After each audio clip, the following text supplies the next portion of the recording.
Good evening, council members. It is 7 p.m. You can begin the meeting. Good evening, everyone. If you didn't tell, the usual man behind the curtain, Ben Swanson, is not here. Mercedes is helping in, so thank you so much, Mercedes. Let me bring the meeting to order. Let's do a pledge. Flag's behind you. I pledge allegiance to the flag of the United States of America and to the republic for which it stands, one nation, under God, indivisible, with liberty and justice for all. Thank you all. All right. Let's see who's here. Let's do roll call. I see Molly, Jeff, and Amber on my left. The mayor's here. And I see Paloma, Pam, and George on my right. I see the city administrator. And Nick, are you online? I am, Mayor and council members. Good evening. Okay. So the first item today is actually the state of the city. So let me start up. And Mercedes, we've got some slides if you tee them up, and I'll use that to let us get started. And I'll wait for you to have it teed up.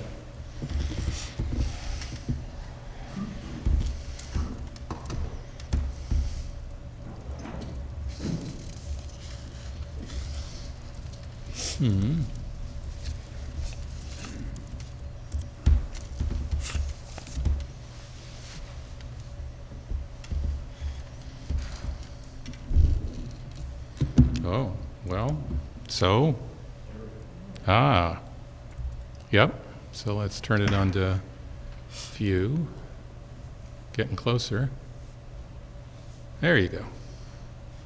And then if you could put it on presentation mode, which is usually on the bottom there, it gets rid of the slides. Okay, we'll stick with this. It seems good enough. All right, good evening, everyone. So, as mayor, I'm pleased to present this evening Beacon's State of the City to the City Council, to our audience listening tonight, and to all our residents. I'd like us to use this opportunity to highlight our achievements in the past year and to outline our goals for the coming one. In a word, the state of the city remains excellent. We're extremely fortunate. With 2004 bringing a new central fire station and major investments while maintaining our solid financial position.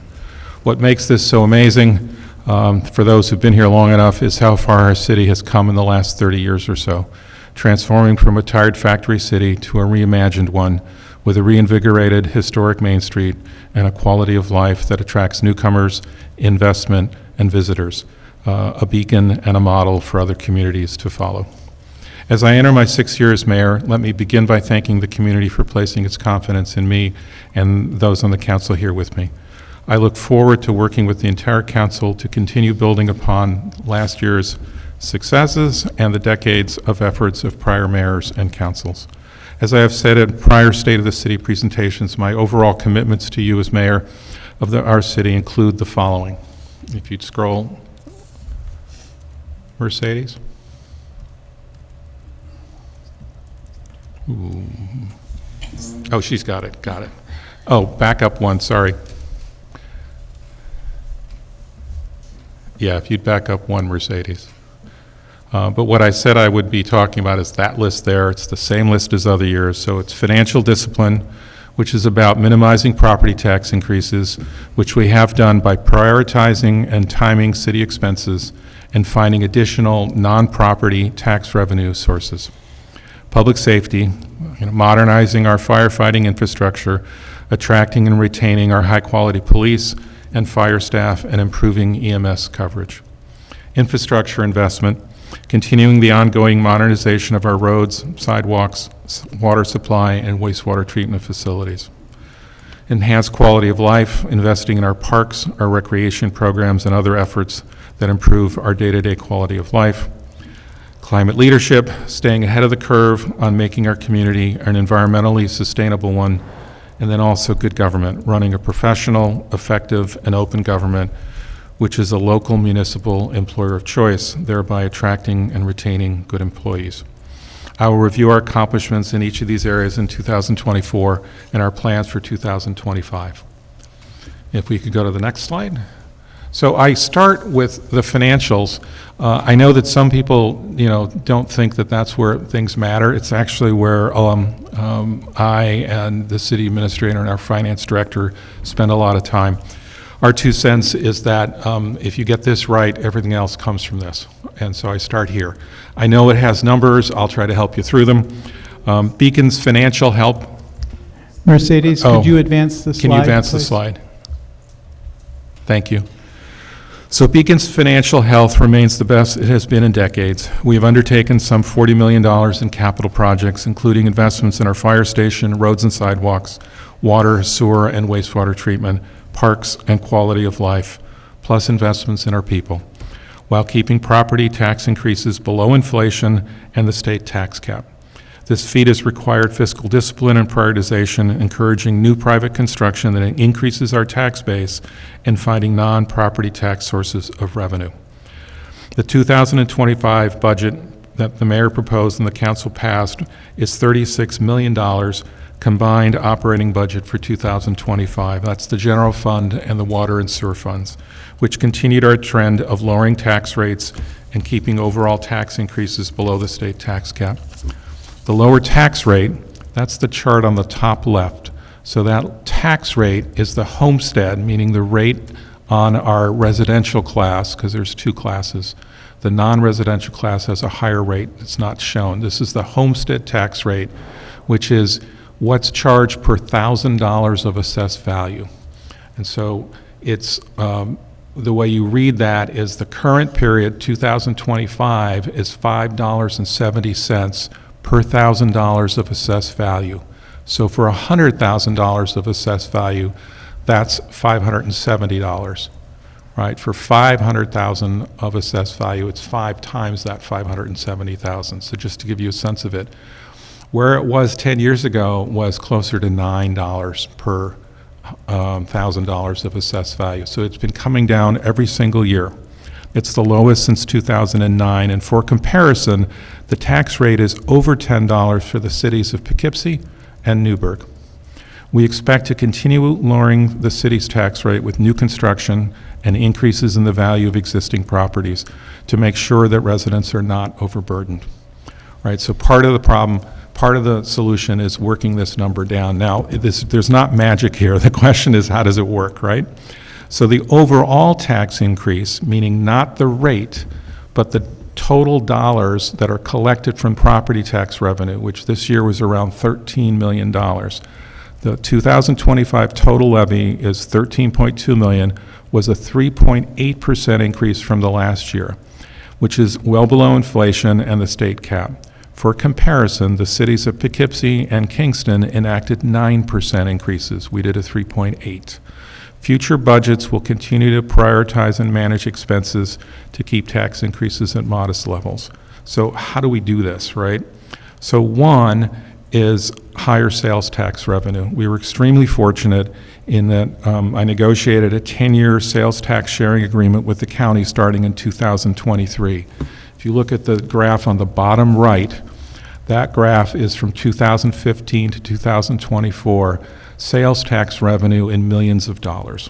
So previously we were getting in the 4 million range each year. The first year of the New Deal bumped that to 6 million, the second year to 6.2 million. That's a $1.3 million increase from the 4.9 before the deal to the 6.2 in this year. That 1.3 million, I just told you the property tax total for the city is 13 million. So the sales tax revenue of an extra 1.3 is the equivalent of 10% of our property tax revenue, right? So that's a big piece of the puzzle, right? And we expect that sales tax revenue to continue in each of the next 8 years. That's the deal that we've gotten. So we're very pleased with that. That has permitted us to keep taxes lower. So it's a big piece of our funding differential. The other piece is revenue from new construction. The city and taxpayers continue to benefit from new property construction and renovations, which added $37 million last year to our tax base and $178 million in the past 5 years. When I translate that, that's the graph on the bottom, the chart on the bottom left, all right? The first row is for each of the years 2021 to 2025, the growth of the total tax levy, right, that $13 million. As I mentioned, the 2025 budget is a 3.8% increase on that total. What's underneath it is the state's calculation of new construction, which is part of the calculation in the property tax cap. And what you can see is that the growth of the tax levy is made up in large part by new construction. So for instance, in 2025, while our total levy went up 3.8%, our new construction was 1.9. And that new construction brings in tax revenue that wasn't there before, so everyone else's tax bill only has to cover the difference.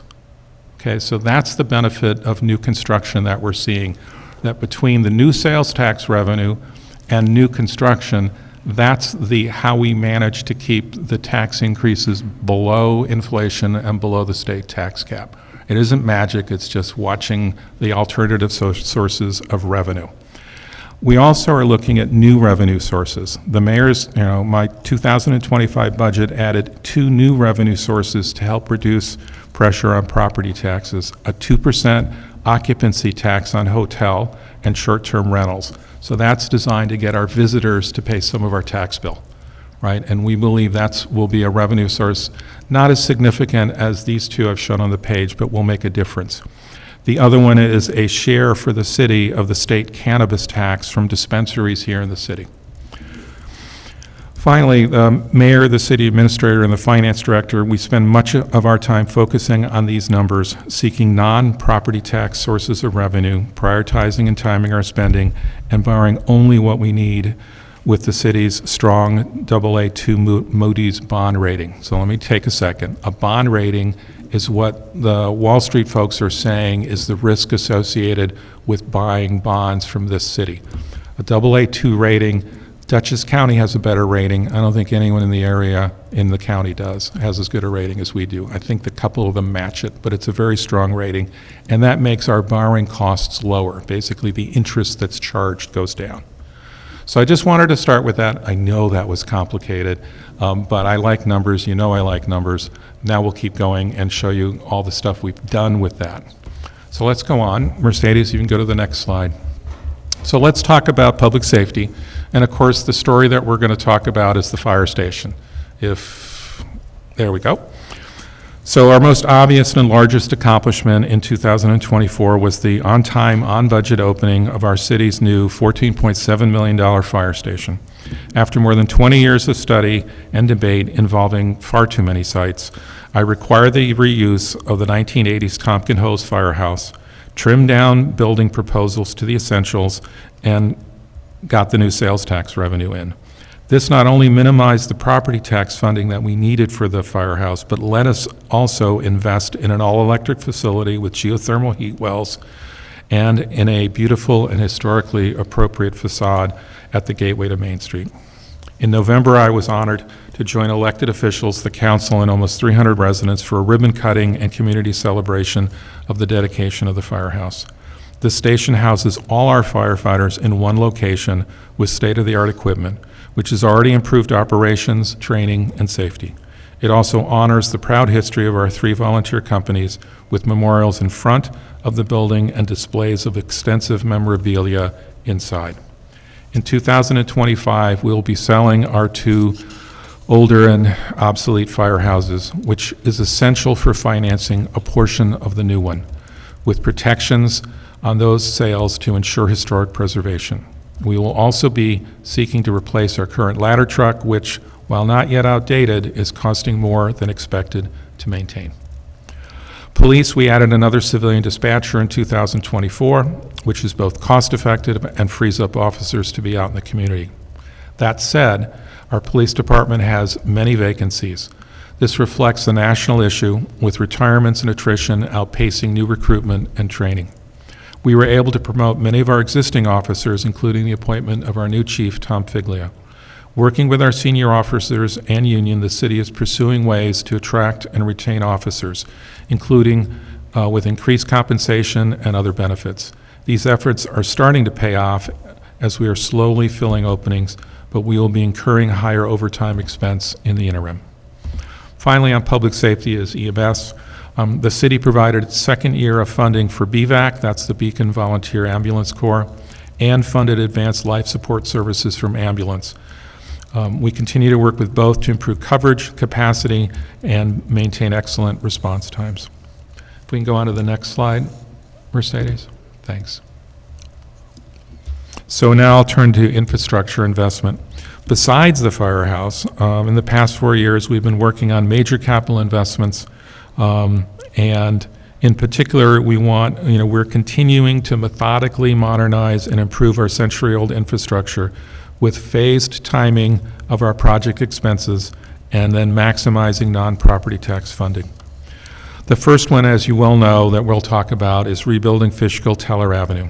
In addition to the new central fire station, the other major project of 2024 was finally completing the preparations for and the launching of the rehabilitation of Teller and Fishkill Avenue.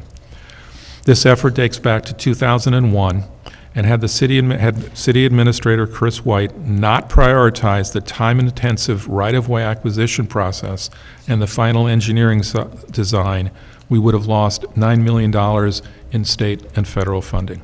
This work is more than half complete and on time, despite unexpected below-ground discoveries, and is slated for completion by the summer of 2025. This follows our recent end-to-end repaving and sidewalk bump-outs on Main Street, and also the partial repaving of Route 9D. Other roads and sidewalks, our highway department last year milled and repaved 28 streets, continuing our yearly cycle of systematic repaving. In other projects, we installed 34 ADA curb ramps, sidewalks on West Center Street, and rebuilt the exterior staircases at City Hall from Beekman Street up to Main Street. In 2025, we will extend sidewalks and repave Route 52 to the city limit, rebuild the Walcott Avenue sidewalks along South Avenue Park, repave more streets plus parking lots at Memorial Park and also at the Van Nydek parking lot, and continue to stripe side streets off Main Street to improve parking. Water and sewer. The Water Department began a citywide water meter replacement project in 2024, installing smart meters that allow the city and residents to monitor water usage online. We also continue to modernize the city's aging sewer system with the construction of a new West Main pump station and force main, and rebuilt the box culvert for water runoff underneath Washington Avenue.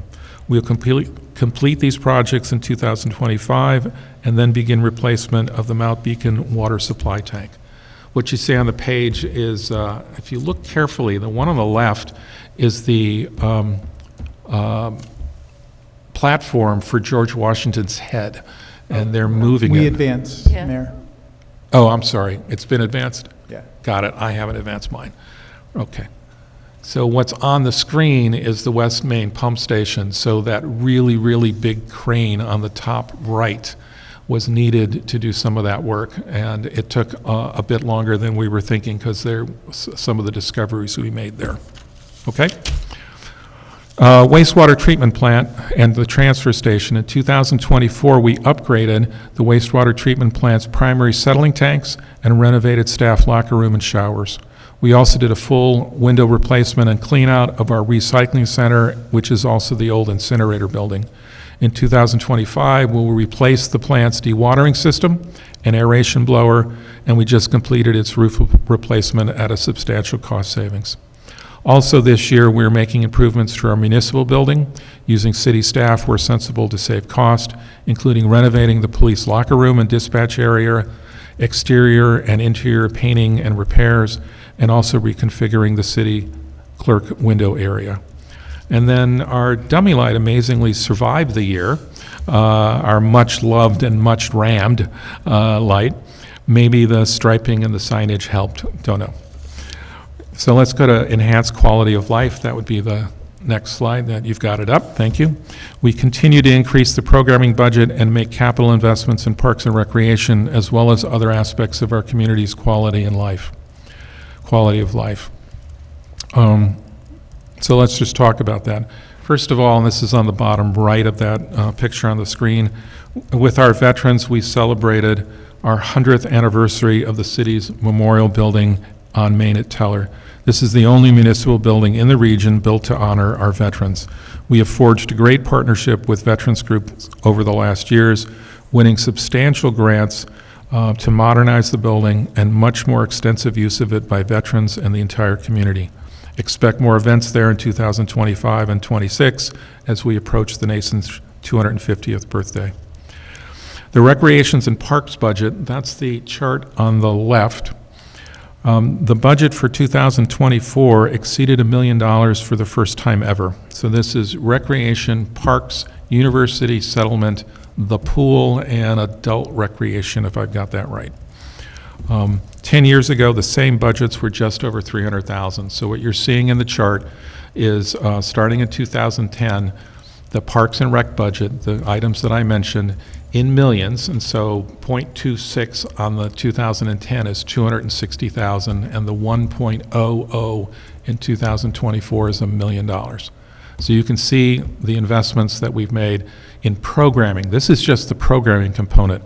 What's not included here are the capital investments that we've done to our parks and also to University Settlement. And you've seen those results both at Memorial Park, at Green Street Park, and you'll be seeing them this year at South Avenue Park.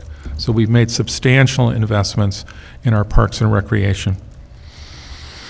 In 2024, that included the reconstruction of the We Play playground, the toddler park, that's the ribbon cutting at the top right, with new play structures, surfacing, fencing, and site and amenities. In 2025 at South Avenue Park, we will be refurbishing the tennis and the basketball courts and installing public bathrooms. And Memorial Park will see upgrades to the skate park, fencing, and also its parking lot. Main Street last fall was named one of 3 in New York ranked nationally, we're 28th out of 100, as amongst the cleanest main streets in America. This recognition complemented the prior year's Walker's Paradise listing for Beacon, which got a 96 out of 100 in walkability scores. So these are external assessments of our Main Street and our ability to walk to get to where we need to in Beacon. Let me talk about the rail trail. At the city's urging, Dutchess County Planning completed a feasibility study in late 2024 of converting the Beacon-Hopewell rail spur into a rail trail, which will be presented tonight. Right after this is done. So we're really pleased to see you, and we look forward to hearing what you've got. We are encouraged that this study will build momentum for the next steps of engineering, design, and planning. I have made the rail trail my personal top priority for 2025 and beyond, and am excited at the prospect of a rail trail connecting our waterfront and our Main Street to the 700-mile Empire State Trail system. Also, I recently testified with my strong support of the proposed Fjord Trail from Beacon to Breakneck Ridge, and maybe to Cold Spring, too. The city is working with the Fjord Trail to locate a future trail maintenance facility at our transfer station. Our maintenance facility partnership with them will help accelerate trail construction in Beacon and connect to our parks, our trails, and our train station. I also established a committee to look at Route 52 and to thinking how it will shift gradually from largely commercial and industrial uses to include more mixed residential and retail uses. That includes planning for connections to the directly adjacent rail trail and an access road to our schools in the Camp Beacon area. And finally, let me talk briefly about housing and affordability. Dutchess County Planning, so it's your second plug of the evening, has recognized that Beacon continues to do more than its fair share to improve housing and affordability in the county, with almost 30% of Beacon's rental units in affordable programs, second only to the city of Poughkeepsie. We have encouraged the county to look at developing part of its DMV lot on Main Street to include affordable units. The state has recognized Beacon as a pro-housing community, opening up funding options. Metro North is reviewing proposals to build housing on top of its north parking lot, and this project would be fully consistent with our current zoning and includes 10% below market rate units. In addition, New York State has just announced that Beacon qualified for state funding for homeowners to build accessory dwelling units under the +1 ADU program.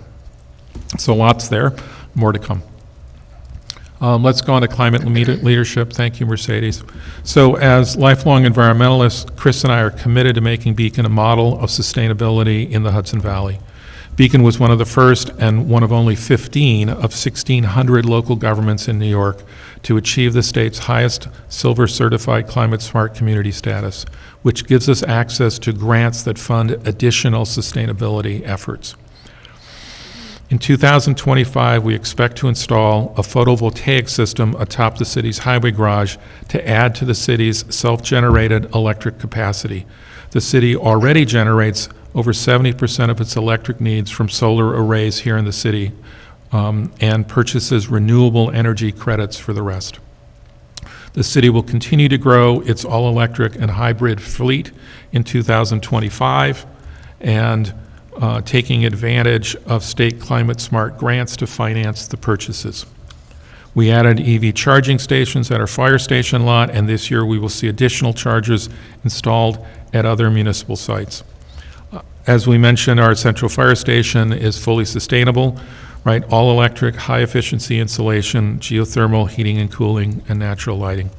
And then last year, we continued to grow our popular municipal composting program. We increased the number of composting toters, we washed them each week at pickup, and we provided clearer instructions on how to use it effectively. And then finally, in 2024, we earned our long-standing status as a tree city, planting 55 trees, including those from a new program for property owners to purchase and plant trees at a large discount. We also expanded our pollinator footprint, including a 2,500 square foot pollinator patch that's in front of the city's Hidden Brook Rural Park. And you can see trees on the bottom of this one photo, the chargers on the left, the composters on the right, and hopefully the Fjord Trail when it comes. Let me talk good government real quick and then let me close. All of the above projects could not have been done without the ongoing effort of our city's workforce and managers who have saved taxpayers hundreds of thousands of dollars by preparing building sites, doing in-house renovations, and managing effectively. Chris and I are committed to providing residents of Beacon with a professionally run city, one that uses taxpayer funds effectively, provides superior infrastructure and services, is responsive to residents, that empowers our department managers and develops our employees. In terms of labor relations, we have a strong collaborative relationship with our employees and our 3 unions. In late 2024, we negotiated a new 3-year contract with CSEA, which covers half the city's workforce. In light of higher inflation in 2021 and 22, this agreement provides a sizable 3-year salary increase. In 2025, the city will be negotiating new contracts with our fire and our police unions. Our investments in staff and management style are paying off as the city is becoming known as a local employer of choice. That allows us to attract and hire strong and motivated candidates. Our new city planner joined in 2024. Our full-time HR director continues to improve workforce policies, training, and support. And we are in the midst of hiring a new building inspector. Well, actually, we hope to be approving him tonight, and expect first responder hires to come, both fire and police. And then Beacon continues to record, live stream, and air on cable all council, planning, and zoning board meetings. We regularly share city news on our website, with the press, and via social media, YouTube. That makes us a leader in the region for our accessibility, our inclusion, and transparency. We are here to serve you. Let me just give you final words. So as I said at the start, the state of Beacon remains excellent. Mercedes, if you'd go to the last slide. Together, we've accomplished much during my 5 years as mayor, and I look forward to the goals we have laid out for 2025.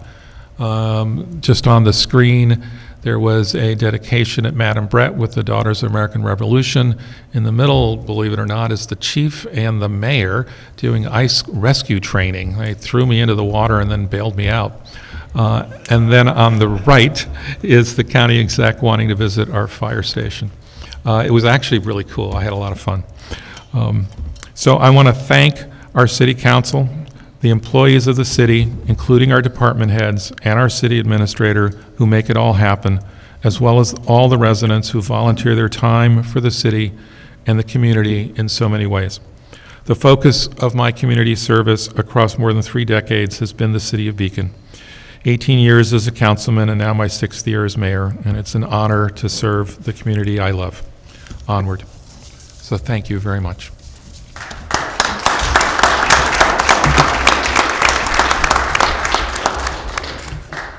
I appreciate your patience, including the county, and you're going to be up next. So, Chris, you want to introduce them? You want me to? I'm glad to introduce them. Okay. We have with us from Dutchess County Transportation Council, Mark DeBald, along with the project engineers on the Beacon Hopewell Rail Trail, Tom Baird, and Chris Hansett from Barton and LaJudas. Gentlemen. Thank you, gentlemen. Thank you. So I'll kick us off. Just again, my name is Mark DeBald, Program Administrator for the Dutchess County Transportation Council, DCTC for short. Just some quick background about us, because most folks don't know who the DCTC is. But we are a small transportation planning division within the county planning department. We're based in Poughkeepsie. It's 3 staff, including myself, and our primary role is to carry out this federally prescribed metropolitan planning process. We are what's called a Metropolitan Planning Organization, or MPO. MPOs are established across the U.S. through federal law. We were established in 1982, and it's our responsibility to program, prioritize federal planning dollars and project dollars. So as a background on this study, this is a federally funded planning study. There is no cost to our local municipalities for this effort. We do a lot of planning work. We've done some complete streets planning in the city a few years ago. We do transit planning, pedestrian planning, corridor planning, you name it. If it's moving, whether we're on wheels, feet, we're covering it.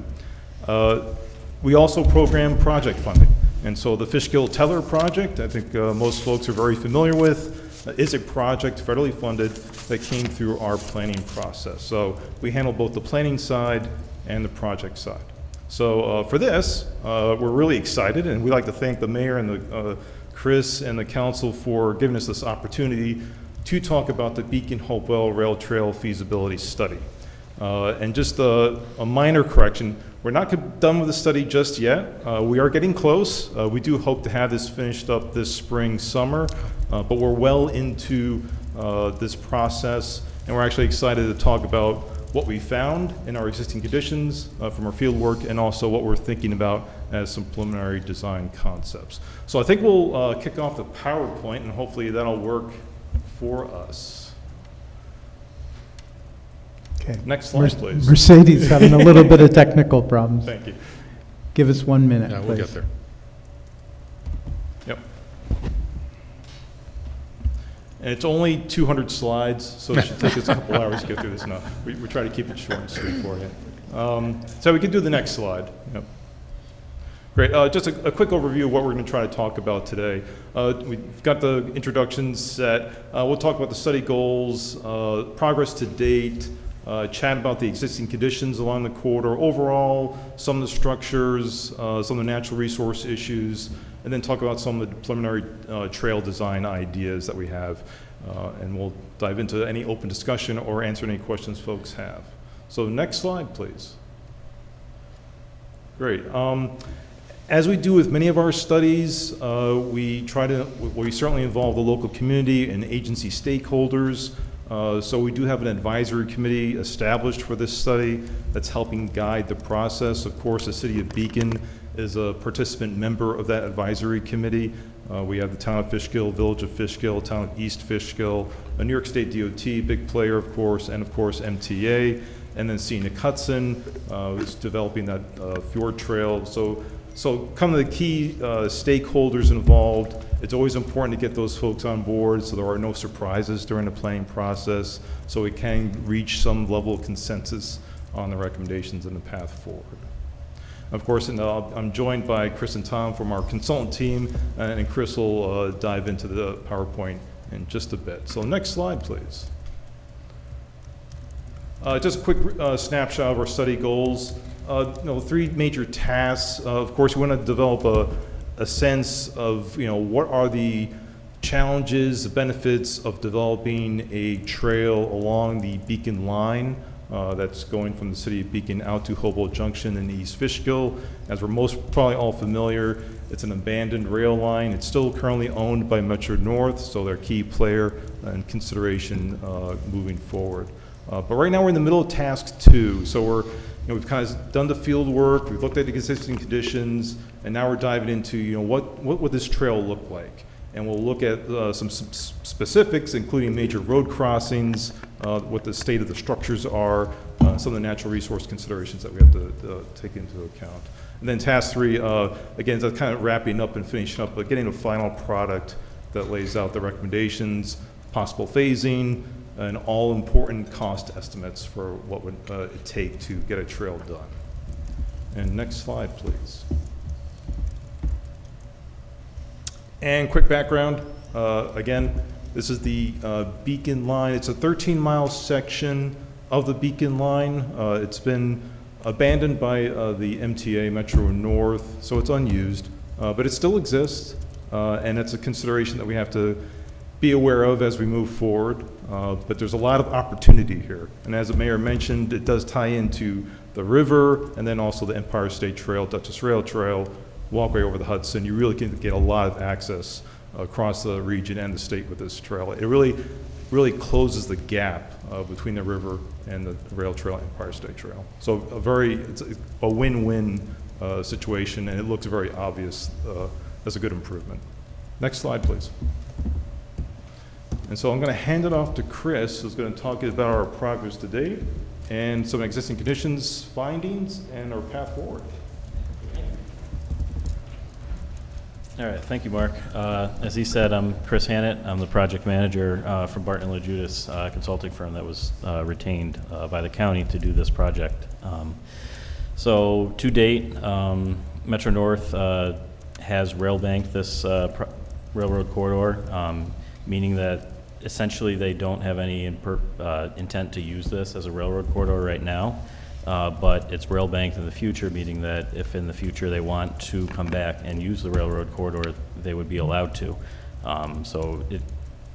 We also did field work, completed that in early last year in the spring, April to 2024. We also had a project outreach session where we established a website for the project, conducted an online survey. We also conducted a couple of pop-up events in Beacon and East Fishkill last spring as well. Attended the Beacon Farmers Market here, and that was very exciting, actually. That was fun. Next slide. That was a good event. Got a lot of good feedback from everybody that attended that event there, and East Fishkill as well. Just good interaction with everybody on that. So this is just what our study website looks like. And again, anyone can visit it. It's still up right now for more information. We also have the existing conditions report up right there, up right now on the study website. If anyone would like to take a look at that as well, that's on there. Next.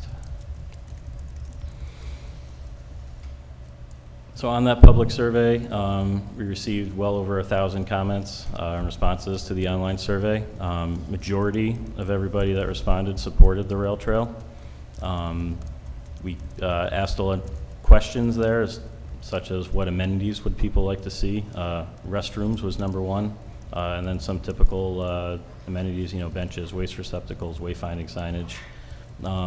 And key uses that people expect: biking, walking, and connecting to other rail trails. Again, this trail really would provide a great connection here within the city of Beacon, right down to the river, and then for people outside of the city as well to get into the city of Beacon or get down to the river as well. So I think a lot of the people are excited to see this trail too. So next.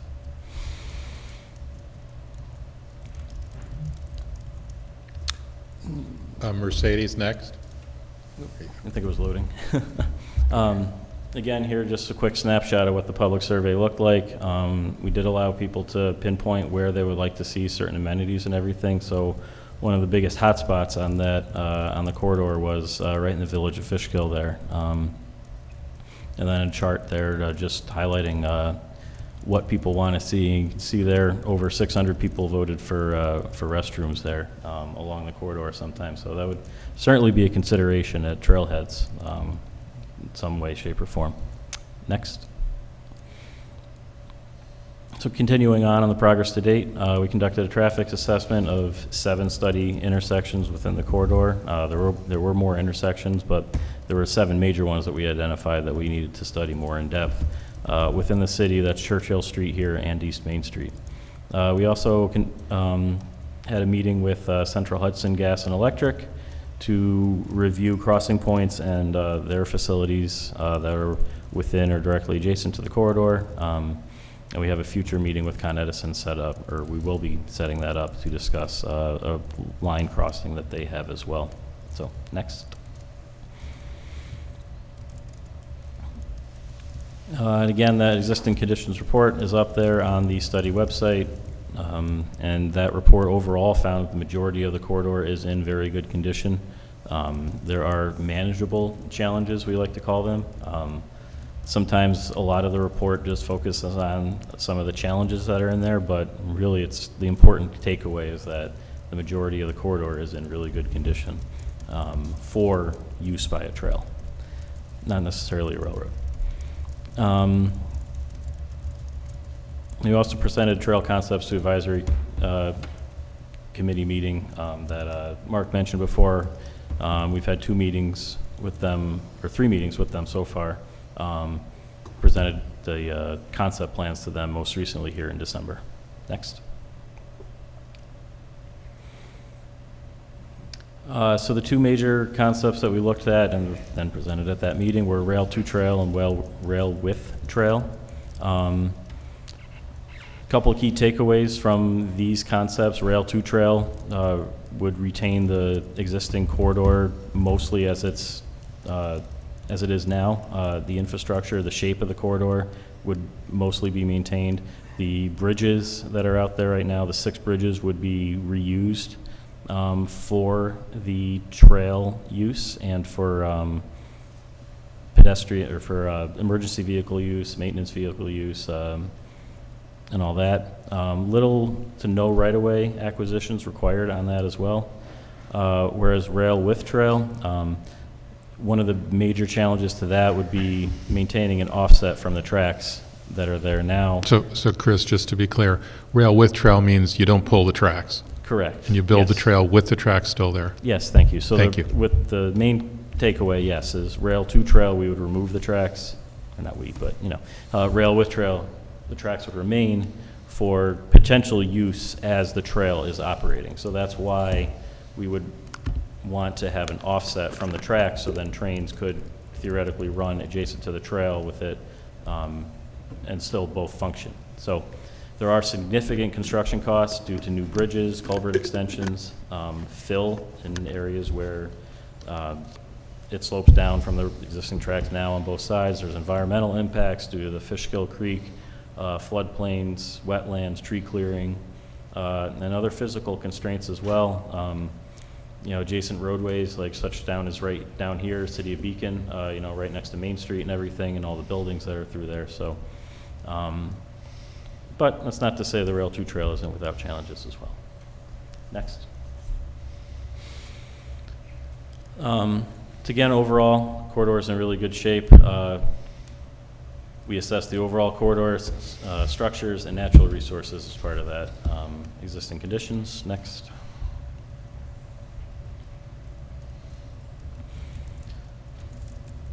Of the existing railroad ballast that's out there now, the stone that's below the railroad tracks and ties, 75% of it is in good or excellent condition with very little vegetation growing through it, and it really still maintains a clean surface for that stone, and it's deep as well. Drainage, 14 large culverts, 9 small culverts. We assessed all the culverts that were out there. And again, this is along the entire corridor, not just within the city of Beacon. There's only about 4 miles or so within the city of Beacon of this, of the entire 13-mile corridor. We looked at potential access points where people from other neighborhoods and everything could get to the railroad corridor, and then what existing parks could be used as well. We documented utilities, and we documented all the railroad crossings. Next, road crossings, excuse me. Summary of the natural resources. Vegetation and trees, there really were no areas where trees or vegetation were growing up within or immediately adjacent to the railroad tracks. That could be a major obstacle, but in this case it was not. Again, the corridor is mostly in really good shape. 3 named streams that were crossed by this project. There's wetlands adjacent to the tracks in some areas, Fishkill and East Fishkill mostly. Floodplains, 5 miles of the corridor is within a floodplain of the Fishkill Creek. That's mostly out on the eastern section of the corridor. Cultural resources, of course, there's some historic sites around the project. And then, of course, right down here in the city of Beacon. And then endangered species, we identified Indiana bat, bog turtle, monarch butterfly, among others as well. So, next slide. So right now, I'll take you through a walk along the corridor, starting at the Hudson River. I don't recommend that anybody walks the corridor because it is technically private property that's owned by the railroad. So we had to get access passes when we went out there, and that took some time to get, but we were allowed out there. But again, private property, so don't walk along. So starting at the Hudson River there, right next to the Riverfront Trail, that they filled that in with some stone dust right now to make it part of the trail. And then we got the Madam Brett Park overlooking the Tyranda Hat Factory right there in the background on the right. Next slide.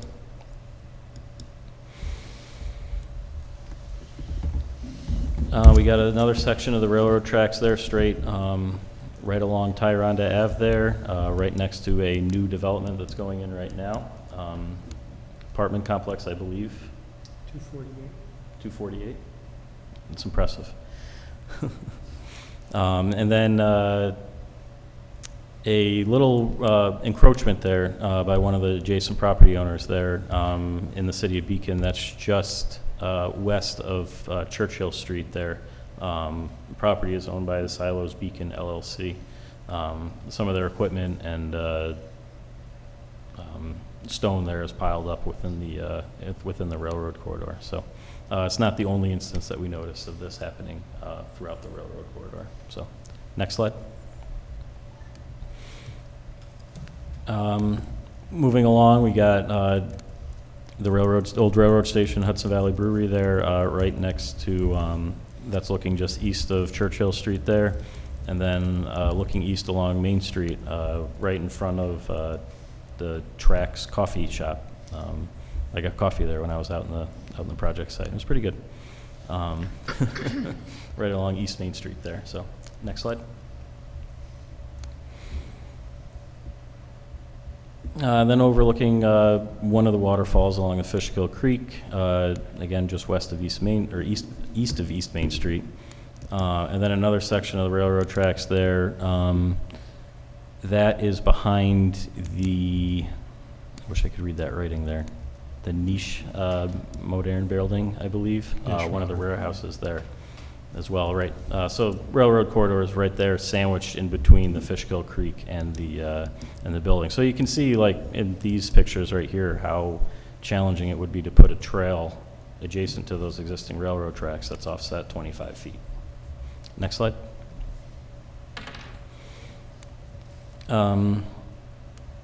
So this picture on the left, taken right behind the Carvana building along Route 52, and then at the end there, that last photo there on the right is near the Mill Street area and the apartment buildings there adjacent to Route 52.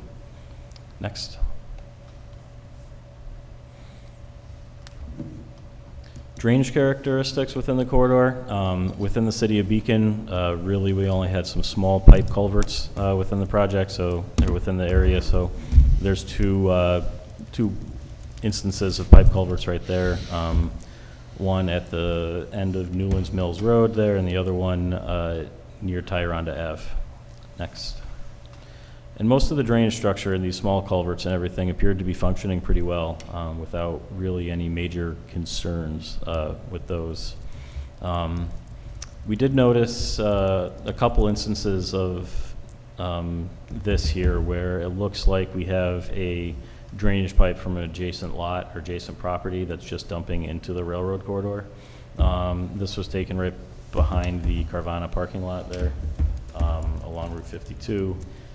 So you can see that's about a 3-foot diameter pipe there that's just during rainstorms and everything, dumping water into the railroad corridor, which in this case, luckily, there is a larger culvert underneath the railroad tracks there. So it wasn't causing any washouts really, but if a trail were to come through here, we would want to clean up all these instances of this occurring here. Just make it so it's not going to pose any threat to the trail infrastructure that's put in place. So, next slide. There also were 2 instances of what we call uncontrolled drainage crossings. So this is where that there may be pipes that are dumping water into the railroad corridor that did not have a culvert that would pass the drainage flows underneath the railroad tracks. So just east of the Route 90 overpass, Wolcott Ave is the picture on the left side there. So it's just a depression area that has collected water from the roadway and other areas of impervious surface. The water is collected within the railroad tracks.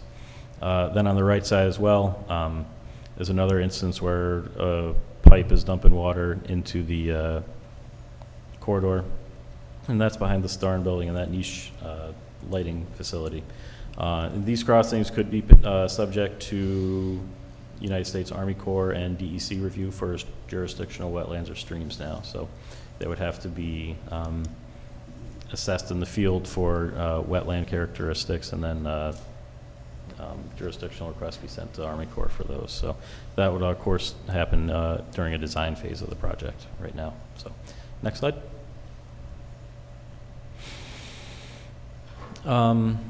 Just wanted to show this. There were 2 washouts within the corridor that we noticed, but these were not in the city of Beacon. These are relatively straightforward repairs, both of them. The one on the left was about a quarter mile west of Washington Ave along the railroad line, and the other one was in the village of Fishkill near the Saratoga Park there. So next slide. But again, no major washouts within the city. Of the 6 bridge structures, 2 of them were in the city. Bridge number 1 is the westernmost bridge that is over the railroad tracks there, the Hudson line of the MTA, Metro North Railroad. And then on the right there is the shorter bridge over the entrance to Madam Brett Park and the Tyranda Hat Factory there. Of course, that causes a restriction there within that driveway. So next slide. The left picture there, that is a large concrete arch bridge over the Fishkill Creek that is just east of the city limits, but wanted to include that just for another idea of what we have along some of the rest of the corridor. And then we also have one overpass, which I mentioned a little bit earlier, the Route 90 overpass, also Wolcott Ave over the railroad tracks. Next. So one of the ways that we could convert these railroad bridges into use for pedestrians and emergency vehicles would be this here. So this is a bridge that's outside of the railroad, or outside of the city of Beacon right now. It's at the town line of the town of Fishkill, town of East Fishkill. But what we would do in this case is we recommend removing the railroad tracks and the railroad ties there, leaving the 2 parallel girders in place. And then from there, a new deck would be installed, either a concrete deck or a timber deck. And then railings would be added to that as well, you know, to protect people from falling into the water there. So we also assessed these bridges right now for their structural capacity. We did preliminary assessment, I should say, of them, were able to obtain load ratings that the Metro North Railroad had done on the bridges about 10 years ago now. They did it, of course, for railroad loading, and didn't meet modern railroad loading right now, a lot of the bridges, but the loading still should be enough for pedestrian and for emergency vehicle access for construction vehicles as well. So there would be repairs likely needed to each of the bridges within the corridor, but they should be in relatively good shape for use and repurposing by a trail project. Next. So road crossings within the project, within the city of Beacon here, we had five minor crossings that we identified within the corridor or within the city, and we also had 2 major crossings, we called them, at East Main Street and Churchill Street. And then some of the minor crossings were driveways, Dennings Ave, one of them, Mill Street being another. So next slide. So of the minor road crossings, just want to give example of what potential treatments could look like to facilitate safe travel through there by pedestrians and bicyclists. Mill Street being the one in this case, signage and striping should be sufficient in this case, or is a potential option, I should say, there. It also could be offset a little bit to cross at the intersection there with East Fishkill Street, and I believe that's just a blinking light right now, but that could be brought, if that was a traffic signal, full traffic signal, that could be brought there, and pedestrian push buttons and everything could be installed there too, as a potential option there. Next slide. Again, this is just a commercial driveway. This is actually just east of that Mill Street crossing there. This is a long crossing, but signage and striping should be sufficient through here as well. So next. Then of the major road crossings here, we had Churchill Street and East Main Street. We have a couple stats on the streets there as well. So Churchill Street has roughly 1,000 vehicles per day, posted speed limit 30 miles an hour. Crossing length of 22 feet. East Main Street, a little bit larger, got roughly 5,000 vehicles per day, posted speed limit of 30 miles an hour, and a crossing length along the railroad tracks now is about 55 feet. Next slide. So potential options for these crossings at Churchill Street, starting there, rapid rectangular flashing beacons could be an option there. They're pedestrian push button activated, so when someone comes up to that crossing and wishes to cross, push a button, lights alternate yellow, blinking rapidly, and vehicles will hopefully stop for them. Next slide. As part of this, we also recommend that the intersection would be offset to the south, and that would, offsetting the alignment of the trail as it's going across the roadway, should help to slow bicyclists down as they approach that. So they're going to have to navigate tighter turns and everything. So that it also brings attention to the fact that there's a crossing there. If you're not really paying attention, you would you could miss the fact that there's a railroad crossing there, or road crossing, excuse me, because you're going to be going straight. So having that offset brings more attention to the fact that there's a road crossing here, and hopefully slows people down. And they look both ways before crossing. Next slide. At East Main Street, this one, again, signage and striping just for this one. And as you can see, there isn't a crosswalk that's already adjacent to the railroad tracks there. So if you go to the next slide, we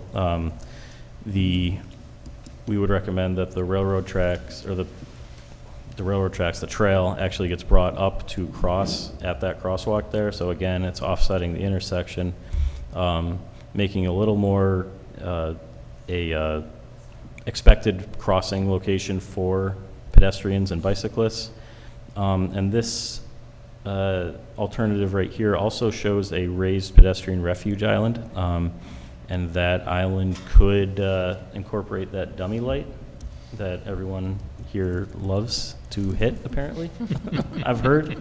Yep. So maybe if we, maybe by adding that median there, just make that light stand out a little bit more and improve how people drive around it. Maybe that would improve, enhance that visibility of that light maybe, and how people are supposed to drive around it. So that's a potential option, but adding that refuge island as well. Obviously, there's a large stripe median there now, so it really shortens the crossing distance for people as they're crossing that roadway. They only have to worry about one direction of traffic rather than both. So, next. Utility conflicts. As we mentioned earlier, we had a meeting with Central Hudson Electric and Gas, and they do have transmission lines and distribution lines crossing the corridor and directly adjacent to the railroad corridor as well. Within the city of Beacon here, we only have a crossing, I believe. Oh, no, we actually have a section further west of this photo here where the power lines are adjacent to the railroad corridor as well. So their main concerns were really just making sure that any trail facility here doesn't prohibit them from accessing their lines. So, next slide. We also did have a lot of different utilities noted throughout the corridor, basically all of them. Water was present in a couple places, sewer as well, gas right down here in the city, and then a communications line runs along the entire length of the corridor as well. So there's going to be utility interest no matter what. So next slide. Corridor access locations. Right now this map really just shows where a roadway crossing is and where parks are that are directly adjacent to the railroad corridor. So I know, Mayor, you submitted, and we had a meeting about access points and everything throughout the corridor, so we'll include that really in the full feasibility study for that. But for this meeting, we just wanted to highlight where road crossings are, because we imagine a lot of people would ride their bikes or walk to one of those road crossings and then access the trail off of one of these listed crossings here. And we also see potential at the Madam Brett Park there for a trailhead, potentially where people could drive down and park there as well to access the corridor. So, and then of course there's the Long Dock Park that this would eventually connect to through the existing trail system that's there now. So, next slide. So next steps of this study. The existing conditions report is already up on the project website. So right now we're doing presentations to other municipalities. Right before this meeting, we had a Village of Fishkill presentation. So we presented to the town of Fishkill a couple weeks ago, and then next week we have the town of East Fishkill. We also have a virtual public meeting that is March 20th at noon. You can register for that at the beaconhopewellrailtrail.com. Register there, and you can get a link for that. Draft report, that should be out in spring of this spring, and after that is released, we would also, so the draft report would be the recommendations and the concepts of the corridor, and then public meeting number 2 would occur after that, with the final report being released sometime this summer. Next. And that's that. Tom? Yep. Thank you, Chris. Just a couple of notes to take away from this as well is that this is a feasibility study on the potential to actually be able to build it or not. A lot of funding sources look at projects and some will scratch their head, hey, can they really do that? So it sometimes becomes difficult to get funding for projects like these. But when you have a study that says, we've looked at all the environmental, we looked at the social, the other impacts, the traffic and all that, and yeah, it works. It's a lot easier to get funding and move these projects forward. And what I can say is from, I experienced 30 years doing trails like this has got great potential. There are no real major roadblocks to this from a structural sense or anything along the corridor. So it definitely can be reasonably built. And it's typically a typical other rail trail projects in that. So take that away. Also, some of the things that we've shown here tonight, they're not set in stone. There are multiple ways to cross minor roadways. There are many other potential connection points. There are lots of different ways to do this, but what we're showing here is that there are many ways to get this project moving and get it built, and the fine details of each individual connection, and that will come later in the design phase of the project, which hopefully will be soon, but if it's 3-4 years out, which it very well, there's a potential of that, some things may be a little bit different, so we'll be adjusted at that point to kind of fit with the current situation and the timing of everything. So, you know, we're really very excited to have been able to do this project and looked at this study, and really appreciate your input. And one of the most important things is the positive input. Get behind this, and if you have friends that are really behind the project, you know, let's get their comments and get their input, and that we really get big momentum behind this to really get it moving. So with that, we'll leave it open. If everybody has any questions or anything, we'd be more than happy to entertain them. All right. Council, any questions? I'll say that I really appreciate all of the work that you've all put into this, and all of these detailed plans are really, really helpful in terms of really envisioning and understanding what this could look like. Yeah, I, like many Beaconites, am pretty familiar with that corridor. I've walked it. I won't tell you if I had a permit or not, both on the rail and also along the Greenway Trail, which you're probably familiar with as the pedestrian pathway across a similar corridor. And you know, among a lot of these plans that I really appreciate, I'm a little concerned about the idea of rail with trail. There are many segments of the trail that I'm familiar with where I really don't see it being feasible to create this 25-foot corridor, particularly if that would mean, you know, infilling wetlands. That would be a major red flag. So could you say more about how that could possibly work in some of these areas that we're looking at? Sure. In the beginning of the study, MTA was still, the rail was still considered operating until it reached that rail banking abandonment through the Surface Transportation Board, which occurred last February. Their original petition to do that was denied. They needed more information, so it went through another round, and now it was. Part of the agreement between the railroad and the county was to look at both rail with trail and rail to trail.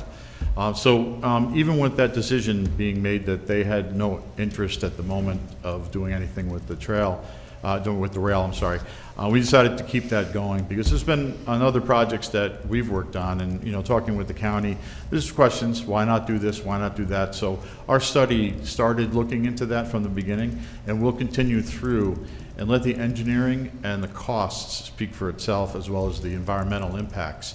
Those narrow areas, you know, behind along Route 52 are, you know, we're going to estimate what it would cost to fill that in, the environmental impacts, and all those costs will show up.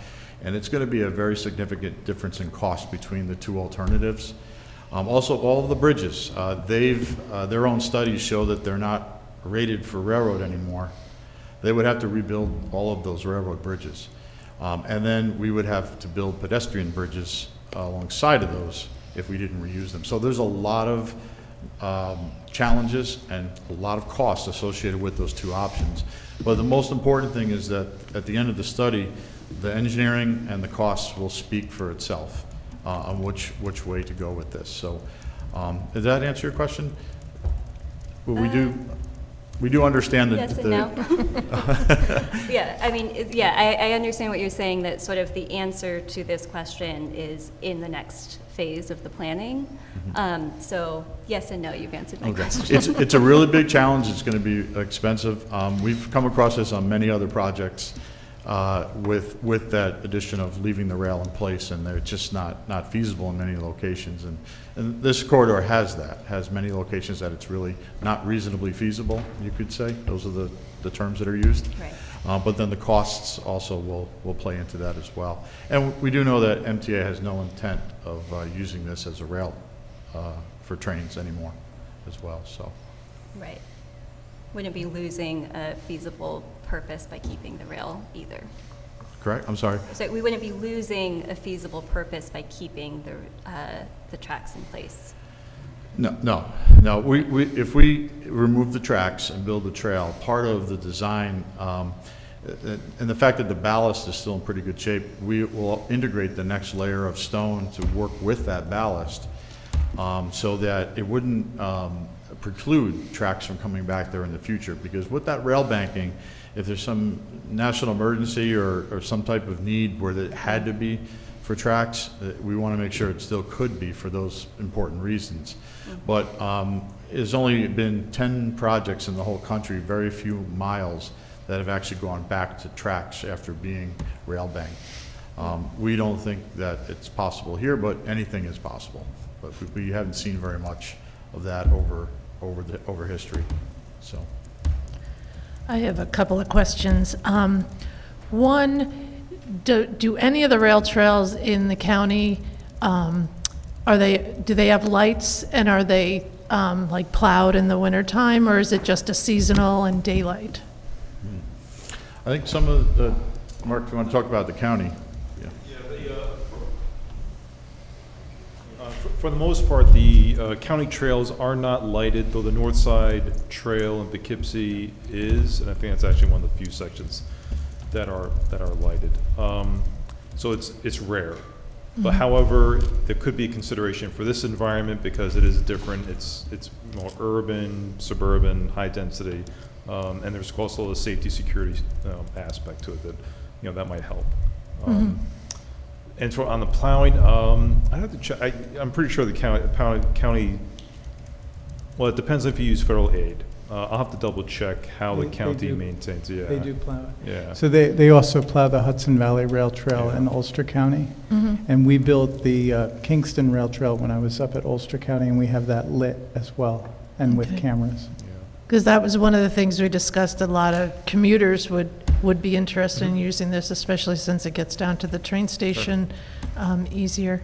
The other question, neighbors across the creek from the line in Beacon had some concerns of privacy.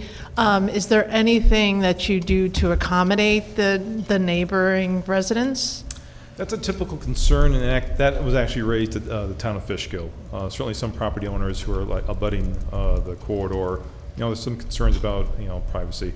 I think it's on a case-by-case basis. Typically, I know for Dutchess County, they typically do not put fencing up, but I think they will take into consideration those concerns of property owners and potentially put some type of screening, whether it could be vegetation. So it's not all or nothing. Yeah, and sometimes we also utilize the drainage and build into the design of the trail to make it kind of annoying if you were to get off the trail and try to go in through somebody's backyard. You got to step through this, step through that, and that. So sometimes that works too. It's kind of a passive thing that you can do for security. But the same question did come up earlier tonight in the Village of Fishkill, and it's a case-by-case basis, as Mark said, typically. But we are aware of that and have come across it on every project that we've ever done. Yeah, this is unique because it's across the creek, so it's like nobody would get to them, but they're just, it's, we'll change things. Yep, absolutely. Yeah. Thank you. I would just add, when we start asking ourselves that question, we're in a pretty good place, so it's a good question to ask. Sure. I'll just ask a couple of quick questions. Is it all or nothing, or are there scenarios where a segment or some segments might be done while others would not be? Yeah, for right now, we're dividing it up into phases of construction using manageable funding that may be available. And we're not there yet with the estimate of that, but it is very likely that it could be built in segments or phases.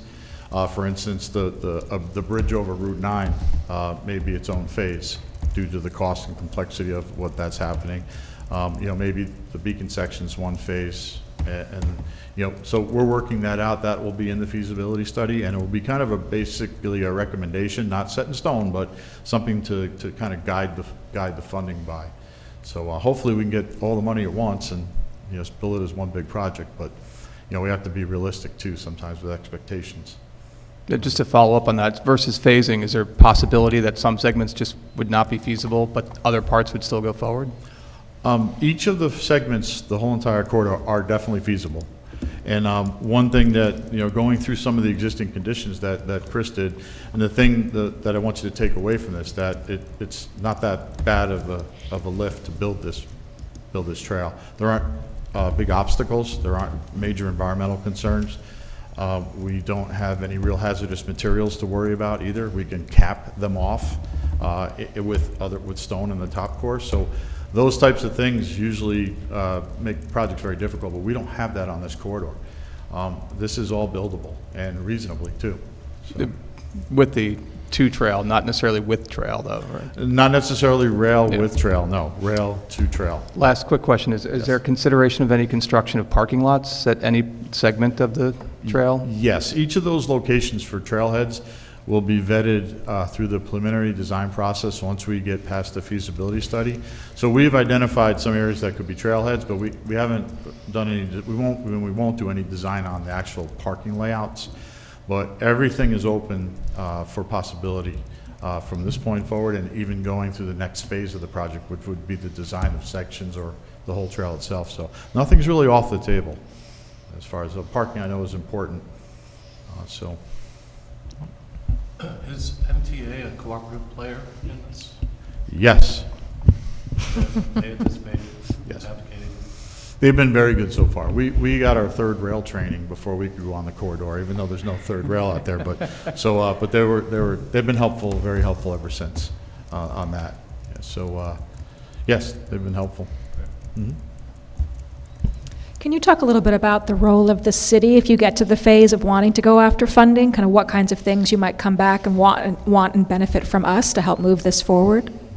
Chris White has volunteered to be the project manager and director of all I got my things. checkbook out. Yeah, now. good. I'll be leaving the country shortly. We'll have a GoFundMe as well. The role of the city, it really depends on how the funding comes through. And as you're probably aware, there's with many different sources of funding, there are many different strings attached to the way the funding is administered and how it's procured for the actual design team and for the sponsor of the project. So it's possible that the city could be the project sponsor for a section of the trail and do the administration on the design and construction of it. And then maintenance agreements have to be looked at too, whether it's individual municipalities by municipality or it's the county, which I'm not supposed to say. Mark looked up over here. But we don't know yet. It's going to depend a lot on how the funding gets set up. And one of our projects that we worked with Chris on had, I think it was 7 different funding sources on the Ashokan Rail Trail. And that was just managing all of those different funding sources to make one conglomerate project. That could happen here too, but it really is very dependent on the specific. A raise grant, for instance, could be $30 million, and that could get up some high amount of work under that particular contract. Could be $10 million as well. So, but TAP grants are limited at $5 million, and then other programs are $500,000, $1.5 million. So it really depends on how they piece together and the timing of them as well. So it is very variable, so I don't have a real definitive answer for you, but the city likely would be a sponsor and take part in the management of the trail design and construction of the project as well. More than likely that would occur. So, Thank you. Okay.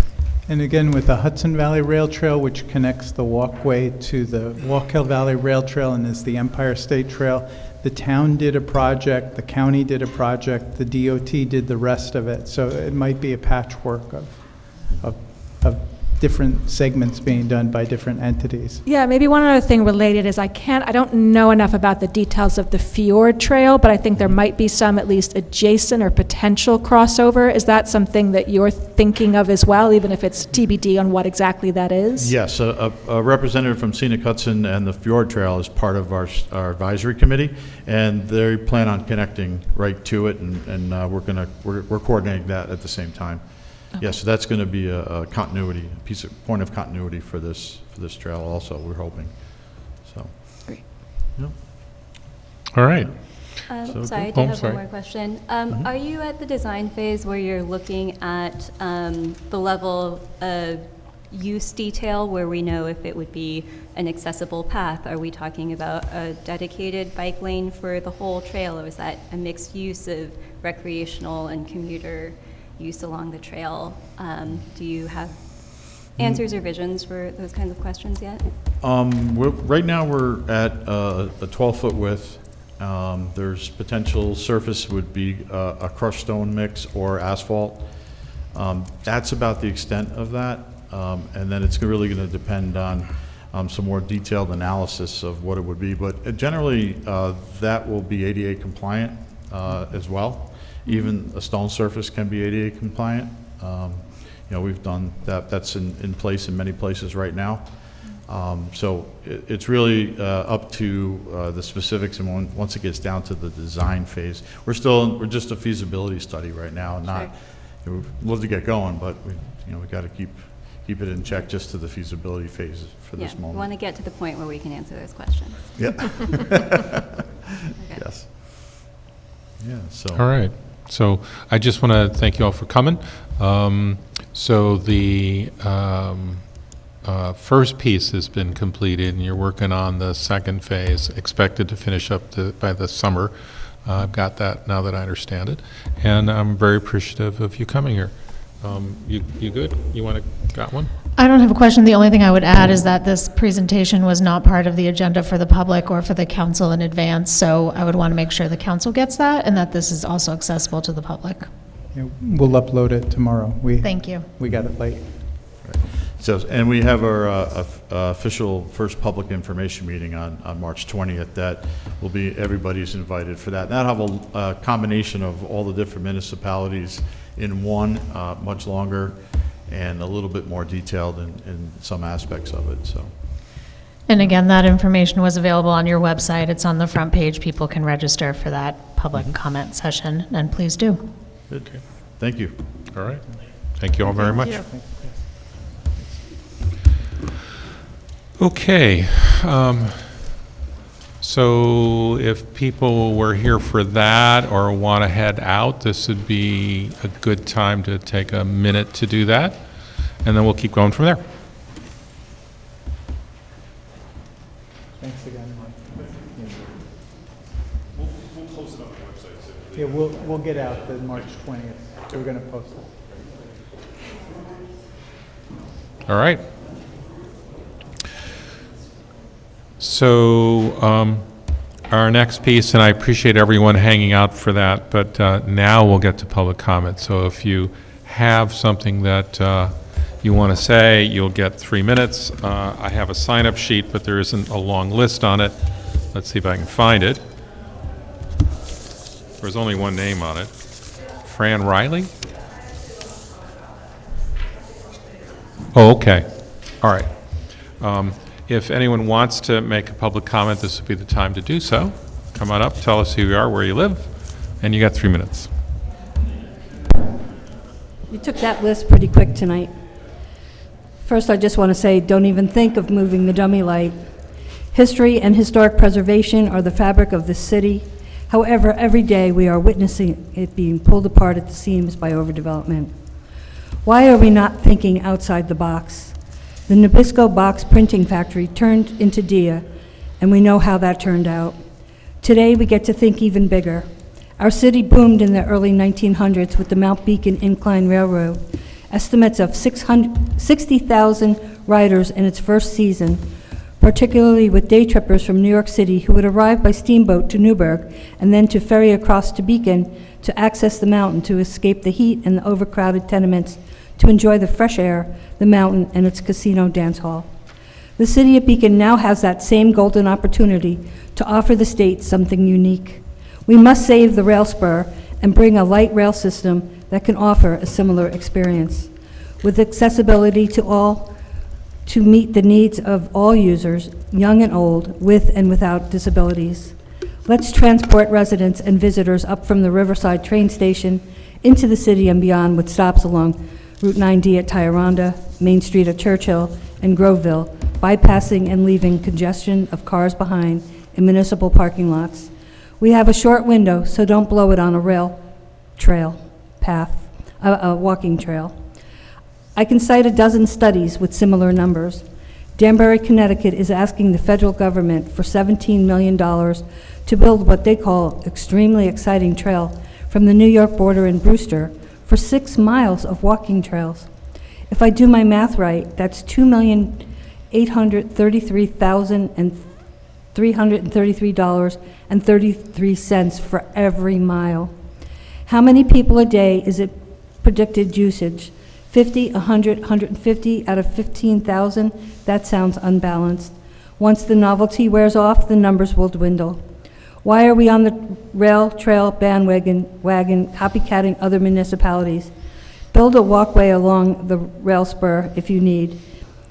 Let it be a path. Who's going to maintain a trail with excess garbage, vagrants, crime, snow, and ice?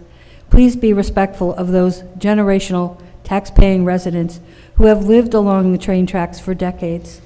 The idea of families riding bicycles on Main Street is horrifying. You can't even ride a car down Main Street, let alone a string of bicycles. I cringe at the thought of bringing recreational bike riders onto Main Street and Route 52. It's giving them a false sense of safety and security. I see people almost every day getting clipped on these streets. More importantly, Route 52 is only one of 2 dedicated trucking transportation routes posted in our city. And if I had to pick my battles, I would say let the Dunkin' drive-through pass through the planning board process All right, and just keep the finish up. recreation bicycles off the streets. Thank you. Thank you very much. Ms. Riley, if you wanted to talk about the 1 East Main rezoning, this would be the opportunity for you to do that, and we would hear your comments. Later on in the meeting, that won't occur.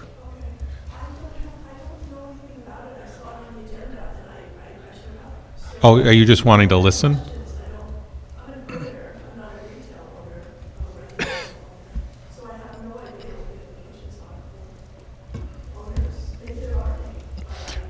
Okay, I would think that you could listen to the conversation and learn what you can from it. I don't think it would affect you, so I would think you're okay as you are. If you discover something, there's a second opportunity for public comments, but that will be after we've decided something. All right, but I think you're okay.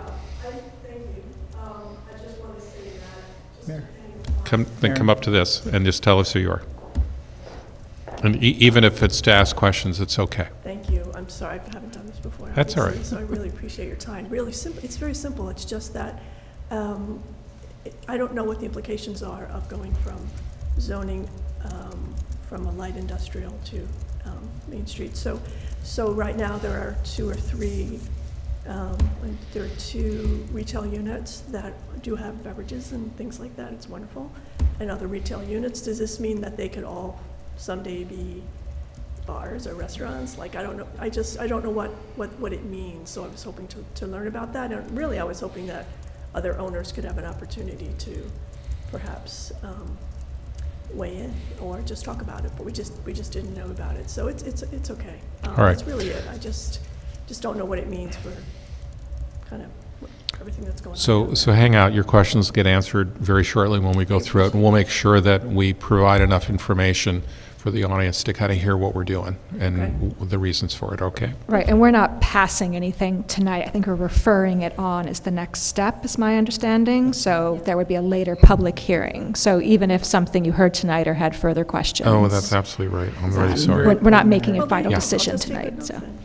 I'm sorry. I didn't see the word referring on the agenda. So all we're doing in this meeting is voting to refer it to 2 planning boards for input. They will have 30 days for input, so there'll be plenty of opportunity. Good. Thank you for pointing out the magic word referring. Okay. Anyone else want to make a comment? Come on up. Tell us who you are, what you want to, where you live.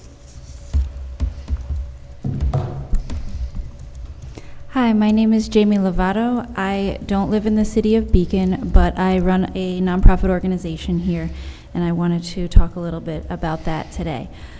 So Fairground is a nonprofit organization in the city of Beacon, and we get food to people who need it in Beacon and beyond.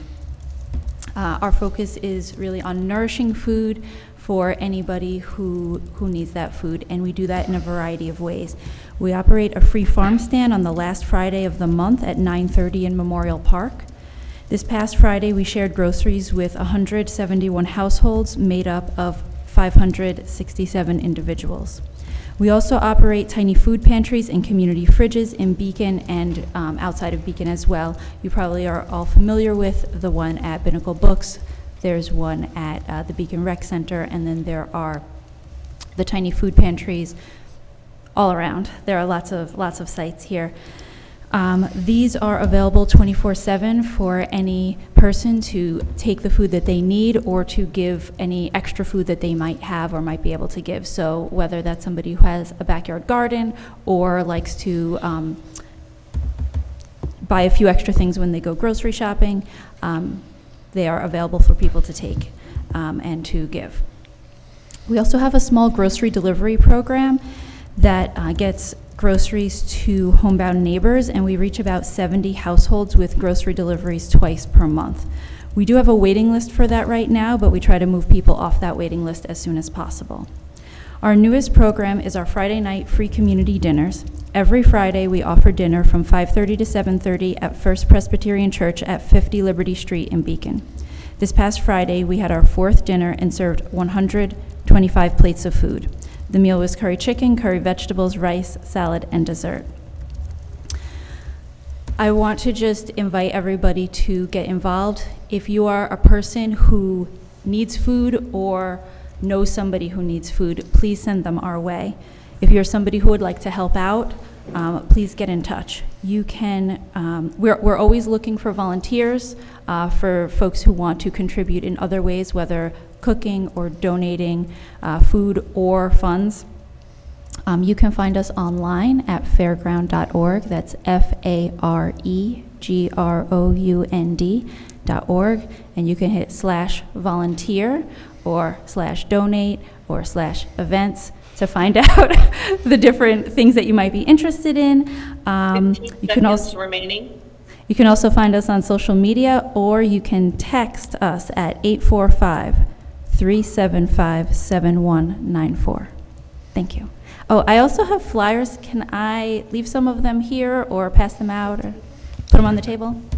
Okay. Yeah, thank you. Anyone else have a remark they want to make? Mercedes, anyone online want to make a public comment? There's no hands raised. Okay. Great. Let's go on. I know it's taken a while to get through our community segments. I can tell you up front now, I will have no further comments this evening. Anything left? And why don't we start with Molly? We'll go around. Yeah, for those listening in or here in public, I'm Molly. I represent Ward 1, kind of the north west part of Beacon, and I'll have my monthly office hours are Friday, March 14th, coming up at Bank Square Coffee House from 4 to 6. If you want to meet at another time and can't make that time, please feel free to reach out to me over email. I also want an update, Chris. I know we had talked about Hudson River Housing coming to talk to us. I think it was related to 248, and now I know we have the ADU +1 program. So didn't know if if they were going to come to us sometime coming soon, if you had any current details about that, just how that program works as well, because they manage our workforce housing. I just had some generally curious to learn more about it. And I will pass it to Jeff. Thanks, Molly. I'll keep it very short. I have my office hours on Sunday, March 16th, 11 to 1 at Bank Square. And I'm sure somebody would say it, but I'll just point out again that on the 9th, this Sunday, the Fishkill Avenue Concepts Committee Community Feedback Meeting is taking place at Industrial Arts between 2 and 5. Over to you. All right. I will remind folks once again that tomorrow is the closing of public comments for the Hudson Highlands Fjord Trail. Because we have been here a while, I will mention just very briefly from my public comments in support of the Fjord Trail. I wrote about my role on the Visitation Data Committee and my agreement with the findings issued, that while the trail may bring an increase in some visitation on some days, the trail proposes improvements to ensure that that impact is manageable, and it's a far better solution than what is happening today. This is a very popular area for people to enjoy, and they should have safe access to the outdoors. I also mentioned that I see the Fjord Trail as an overall positive for Beacon. I have found the Fjord Trail representatives to be transparent, open to feedback, and good partners in their interactions with the City of Beacon and its community members. I'm sure there will be plenty of opportunities for engagement as the weather warms up. They were very active in Beacon here last year, and I would imagine the same will be true. So in closing my public comments, I noted that the Fjord Trail is an opportunity for community members to enjoy expanded access to the riverfront in an accessible way and brings proposals that enhance our existing park infrastructure. So I would encourage everybody to take the opportunity to submit their comments. Tomorrow is the deadline, and you can find information on how to do so at the Fjord Trails website. Thank you. Thank you. I'll keep going on the event train and say that this Saturday is the annual Parade of Green. The parade kicks off at noon at Pole Hill Park, right across the street, followed by, as Jeff said, on Saturday, the Fishkill Avenue Concepts Committee meeting at Industrial Arts. With everything happening this weekend, I have rescheduled my open office hours to the following weekend. So they will now be also, same as Jeff, on Sunday, March 16th, but mine will be from 4 to 6 at the Trax Coffee at 1 East Main. Come talk to me about anything you'd like, including what's going on in your building. Just come downstairs. Yeah, looking forward to talking to anyone about whatever you want. All right, you gave all the dates already, so. Just wanted to remind everybody about the workhouse housing applications for below market rate units for mid to moderate income households. The information is on the city website, and this program is through the Hudson River Housing. Also, I saw that the tree purchase program is out there again. I just wasn't sure where to find that on the website. And that's all I have. Good evening. Most people have already said what I was going to say, but I would like to, as Jeff and Paloma were talking about, this Sunday is an opportunity for the public to participate in the decisions that will be made on Fishkill Avenue. Those are going to be very, very important for the future of Beacon. That's an important economic and commercial corridor. So I hope that, and this is the time for the public to have their say in that matter. So please come. We hope to have a good turnout. It'll be very informational. Thank you. I spoke enough, plus my colleagues put out the information that I would otherwise put out. So, Chris, if you got something? I do. Molly, I don't know the answer to your question, but Nick may. They were going to come and talk about 248. I know that got delayed several times. Nick, do you have a date, may I ask? It was going to be March 10th, and I put a call into Hudson River Housing just to confirm that again, but Ben had scheduled March 10th. Okay. As Pam mentioned, we are opening our annual tree purchase program. We did the inaugural year last year. It was very successful. We're trying to build on that this year. If you go to beaconny.myrec.com, you can find, or if you simply search Beacon Recreation Backyard Trees, you'll find it. We'll be putting a button on our website soon and announcing it via social media.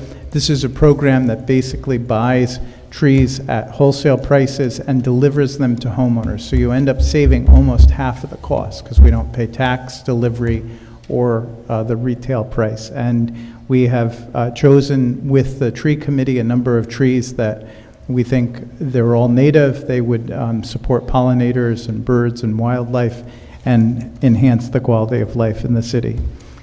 We are nearing spring's begin, and that means construction season is starting.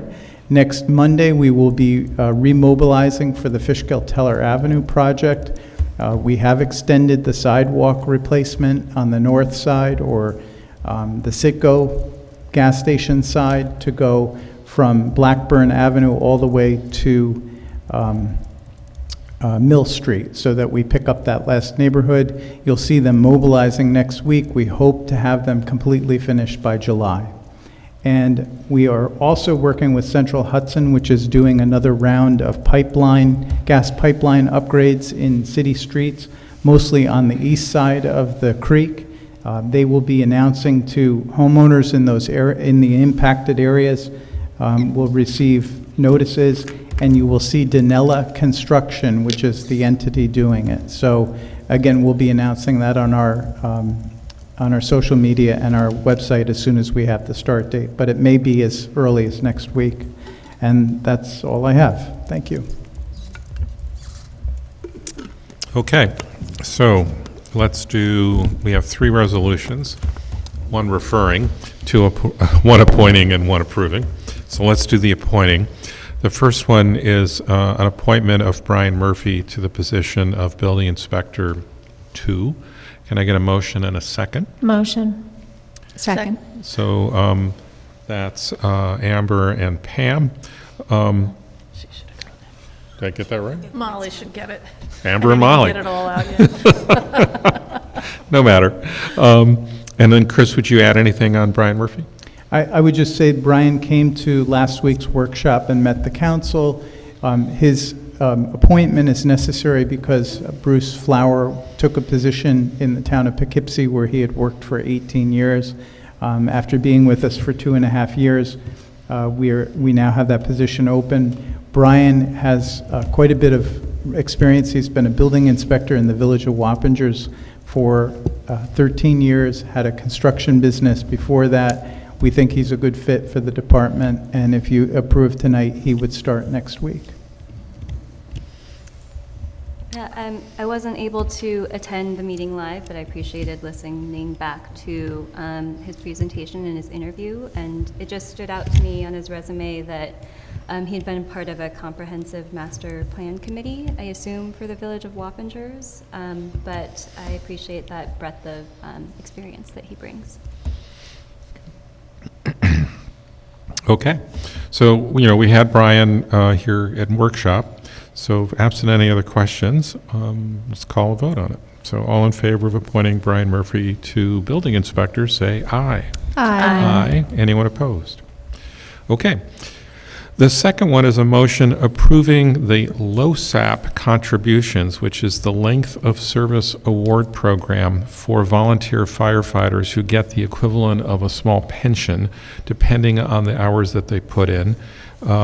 Can I get a motion and a second for that? Motion. Second. So that was Pam and Molly. Chris, will you add a little further if you think? Sure.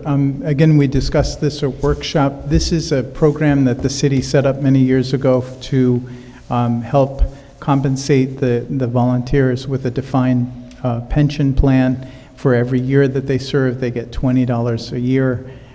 For life, up to $400 a month. Each year, we have to certify who's in the program and who's earned what credits. And as you know, we have a declining number of volunteers, so there's not a lot of people that gain service this year, but we still need to do this as a certification. All right. As you could see from the list, there are a number who are receiving something from the program, but very few who are gaining service credits toward it because we don't have too many volunteers still active. Right.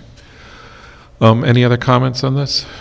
All right, so it's something we have to do each year. All in favor of approving the LOSAP contributions, say aye. Aye. Aye. Anyone opposed? Okay, that's the second one. The third one is I'm looking for a motion and a second to refer a zoning change on concerning East Main Street to the City of Beacon and the Dutchess County Planning Boards. Motion. Second. So that's Amber and Molly. And to clarify before I hand it over to Nick, all this motion is doing is referring the change proposal to those two boards, and there will be a public hearing at some point as well. Nick, will you tell us, for the benefit of the public, what the proposed change is about? I will, Mayor, thank you. The public hearing is being scheduled for March 17th and will be considered by the planning board at its March 11th meeting. And as you mentioned, this is also being sent to the County Planning Board for referral and comment. So this is a local law that was prepared after the last workshop discussion, and in the materials included in the agenda packet is a memorandum from the former building inspector dated February 5th that details his thoughts as to the rationale as to why the zoning district, the properties that 1 East Main Street are located in, should be rezoned from the light industrial district to the Central Main Street, the CMS district. There are about 25 properties, so this rezoning would affect the retail and the residential units within the 1 East Main Street property, including the common elements. The change from LI to CMS will result in some uses that are now permitted being prohibited, and likewise some uses that are prohibited now being permitted. The best way to understand that is to take a look at the zoning code. There is the table of uses that sets forth in a column format those uses that are permitted or prohibited within the CMS and the LI district. For example, multifamily dwelling units are now prohibited in the LI district, but would be permitted in the CMS district. And the building inspector noted in his February 5th memo that the uses that were originally deemed to be artist live workspaces have morphed over time into more akin to multifamily units, and making this zoning change from one district to the other would legalize and formalize those uses to be consistent with what's actually the use is. Likewise, there are some changes for a restaurant or coffee house, which is not now permitted, would be permitted in the CMS district. And there's a number of other examples, and I'll make sure that this zoning chart is included the next time this is before the council, so you have that. And we will also work with the city administrator's office to get notices out to the individual residents who are the subject of the zone change. So this is merely changing, or is changing from one zoning district to the other, from the light industrial to the CMS, and you're just scheduling the public hearing and referral. Okay. A question, I think we talked about this at workshop, but I just want to refresh my memory. So the folks that own properties in 1 East Main, would they receive a letter of the public hearing? Yeah, okay. Yes. And then related to that, if for some reason either the county or our city planning board could not review this before the March 17th public hearing, we would delay that to a later date? Is that how the process works? No, the process is we would open the public hearing and then not make a decision. In all likelihood, we would continue the public hearing until we receive comments from both boards. Great, thank you for clarifying. Okay.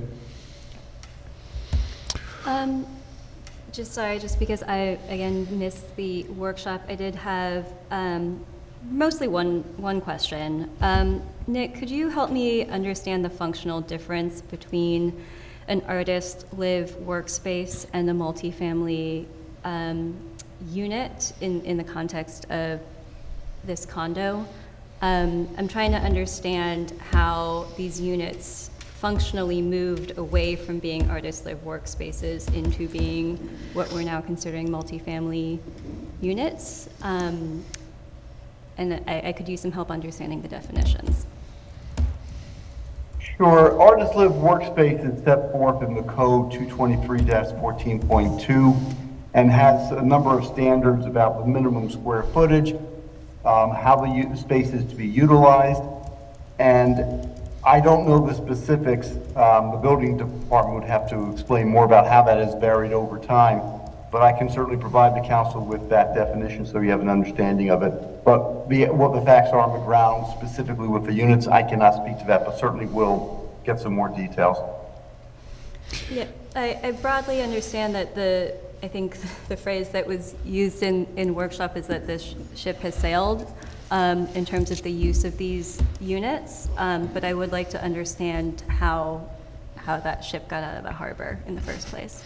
So the thing I would add, and we can talk about this in workshop, is that when things were coming online, there's some discretion that the building department has. So I think we'll discover the ship was sailing through that discretion, right?